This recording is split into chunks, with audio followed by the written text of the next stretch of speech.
Hi everyone, it's Don and I hope you're having a fantastic day. Well, I want to talk to you today about a family that was left at the cruise port. And it was because they didn't have the proper documentation. But was it really their fault?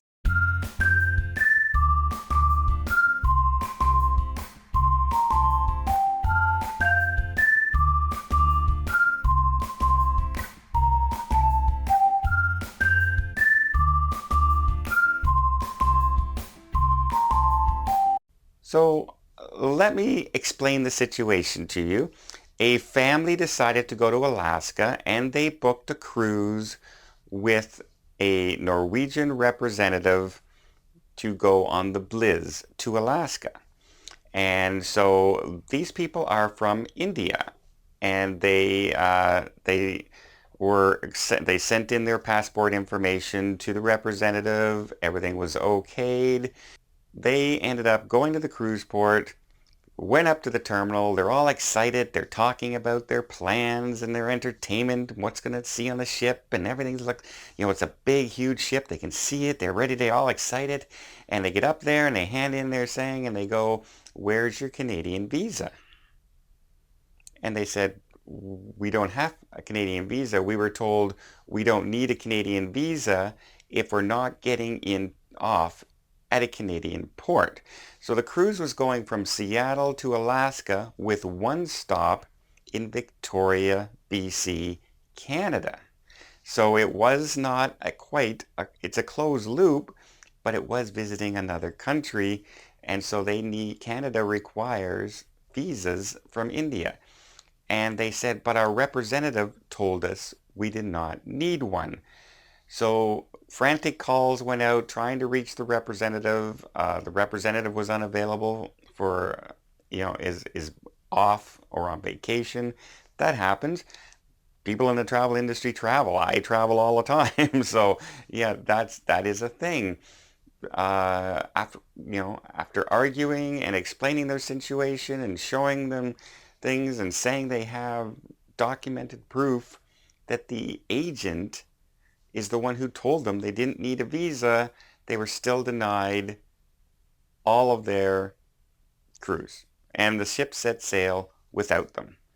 And then all of a sudden, a Norwegian representative comes up with a piece of paper and wrote down that it's a formulaic letter that says you were denied boarding because you do not have the proper legal documentation from, and it's handwritten in India, and Norwegian is not responsible, etc., etc., etc. Please sign this. And they said, no, we're not signing anything. So here's a really good tip for you.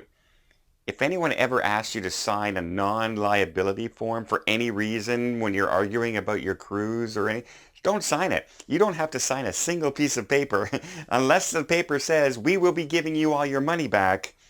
Do not sign any piece of paper ever, because the minute you sign that, all the liability is gone because you've accepted all the rights and all the circumstances as is your fault as soon as you sign that paper. So this family did the right thing and they did not sign that paper.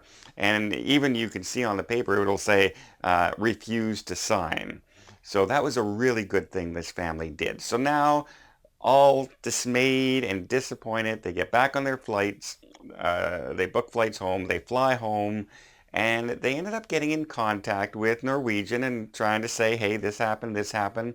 And of course, Norwegian is going to say what they would say as just flat out, like all cruise lines would say, it is the passenger's responsibility to make sure they have the proper documentation when cruising. And that is absolutely true. It is not on the cruise line to make sure you have the documentation. It is not on the travel agent to make sure you have the proper documentation. It is our responsibility as someone going cruising to make sure we have our right documentation. And it really only takes a Google search. You know, traveling to Canada from India requirements. Visa. It says right there, you need a Canadian visa. And so it, why would you not get the visa to be safe? Especially when you're spending thousands of dollars on a cruise. $100, $200 for a visa doesn't make sense not to get one, just to be safe. I could have gone on this cruise in China probably without a visa, but I got one anyway. And you know what? There's no problems on my trip. It's super been easy. So very smooth operation. Probably not the same if I would have come in with a connecting visa without a visa and tried to get in for just a visitation. No, not a lot of fun. So let that be clear. It is on our onus as cruisers out there to have our proper documentation. Now, here's where the family went and they contacted a advocacy group. I don't know a lot about them. They are called the Elliott Advocacy. I guess she follows them or has heard of them before, and she reached out to a representative there. And at first, the representative started doing her search and found out that big headlines on the contracts and in your documentation saying that you are responsible for your own documentation. And she says, I don't think there's really anything I can do for you to the family. And the family says, but I have emails, I have, written notices from a cruise line representative saying I don't need those things. And that got them to thinking of, well, wait a minute, if it's actually a Norwegian Cruise Line employee who is telling them they don't need to have this, and they're the one who are selling the product to them, maybe they do have a case. So she checked out the emails, and sure enough, she saw that they sent in the passports, and the person on the other end from Norwegian Cruise Line accepted them, said they're good, and that you can take this cruise at the port. You don't need a Canadian visa if you're not getting off the port in Victoria. This is false. Just like you can't take a Japanese cruise uh, without without you can't go to say China without a visa, even if you aren't getting off the ship. You know what I mean? You can't go to Japan without your passport, even if you're not getting off the ship. You're not even allowed in the waters surrounding the countries. And that goes for the United States, that goes for Canada, that goes for UK, that goes for Australia, that goes for everywhere. Everybody says the same thing. If you need a visa to come in, you can't even come into the waters or into the air without your proper documentation. But because it was a Norwegian Cruise Line representative who said this in writing, she decided to take it to the Norwegian Cruise Line representatives that the advocacy group has dealt with before.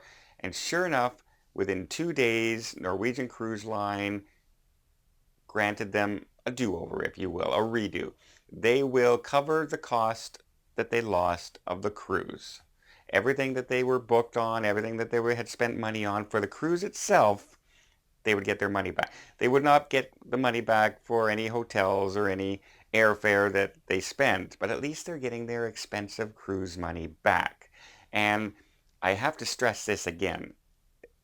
This is in big part because they refused to sign that documentation saying that they release Norwegian Cruise Line from all liability. Had they signed that, Norwegian would have said, well, look, they signed this, they knew what they were doing, it's their fault, and may not have given back the cruise.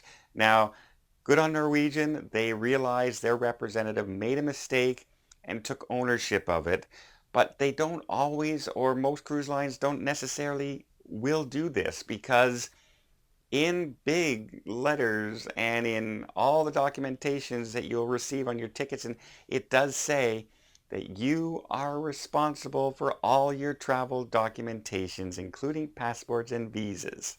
And so I have to stress that enough. Do your Google search, find out for sure, because this can get costly. It's not unusual for an Alaskan cruise in balcony suites to be $5,000, $10,000 easy. And if you're a family of 4 or 5, it can be higher and higher than that. And if then start talking mini suites and start talking suites, wow, the price can go really high in Alaska particularly. So I just want to keep that warning out there. Really good job by this advocacy group getting these people their money back. They were great as looking after it, and she even said, after reading all the documents, I was ready to give up until they said that they have it in writing that the Norwegian representative is the one who told them all this information, which does make a little bit of a difference, but Norwegian could still turn around saying, sorry that this representative thought this, but it is still your responsibility. You know what I mean? They could have lost all that money. So it's just a warning out there. Keep an eye on it. Make sure you have the proper documentation. And I know a lot of people go out there and get their travel cards in the United States now. It's kind of like a driver's license that allows you to travel, and you can go to the Caribbean with it. I'm still leery of that. I'm very leery of that because it's not accepted everywhere. And I actually had clients who were about to sail to Europe, and I said, okay. And I had told them to get their passports in order and everything when we booked, and told them what they needed. And then they went to me and they said, just after final payment, and I said, so has everybody got their passports and everything there? And they said, no, no, we have our travel card. Your travel card's no good in Europe. It's no good. It's good in the States. It's good in certain parts of the Caribbean. It's not good in Europe. It's not good in Japan. It's not good in China, Russia. It's not good. So look for your proper documentations, and for the difference in that travel card and the passport, I think somebody told me it's like $20, $30. Why would you not get a passport? Why would you not? 20 is $20 that much to take a risk on not being able to go where you're going? It kind of confuses me a little bit. Just get the proper documentation. You're spending a ton of money out there. The cheapest thing you're buying for this cruise is probably your documentation to travel. So don't skimp on the really, really important things. Well, I hope you liked this update. If you did, please give it a thumbs up. Want to see more tips, more tricks, more travel vlogs from around the world? Hit that subscribe button. Till next time, have yourself a safe and a great vacation.